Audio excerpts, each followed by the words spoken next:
Praise the lord. Hallelujah. Good morning.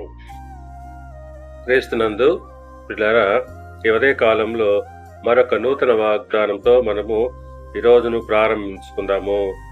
ఈనాటి దేవుని వాగ్దానము హెబ్రీయులకు రాసిన పత్రిక 11వ అధ్యాయము 6వ వచనము. విశ్వాసము లేకుండా దేవునికి ఇష్టుడై ఉంట అసాధ్యము. పిల్లరా, అపోస్తలుడైన పౌలు గారు అంటున్నారు, విశ్వాసము లేకుండా దేవునికి ఇష్టుడై ఉండుట అసాధ్యము. దేవుని యొద్దకు వచ్చేవాడు ఆయన ఉన్నాడనియు తన్ను వెతక వారికి ఫలము దయచేయవాడనియు నమ్మవలను కదా. అవును, నిజమే.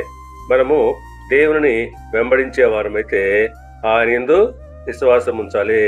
మనము విశ్వాసంతో ఆయన ఎదుకు వచ్చి మనకు తప్పకుండా ఫలం అనుగ్రహిస్తాడని నమ్మినప్పుడు ఆయన మనకు సహాయం చేస్తాడు.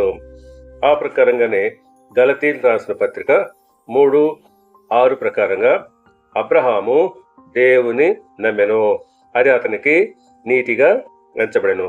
అవును, అబ్రహాము విశ్వాసమును బట్టి దేవుని వెంబడించెను. అందుని బట్టి అతడు నీతిమంతుడుగా తీర్పు తీర్చబడెను.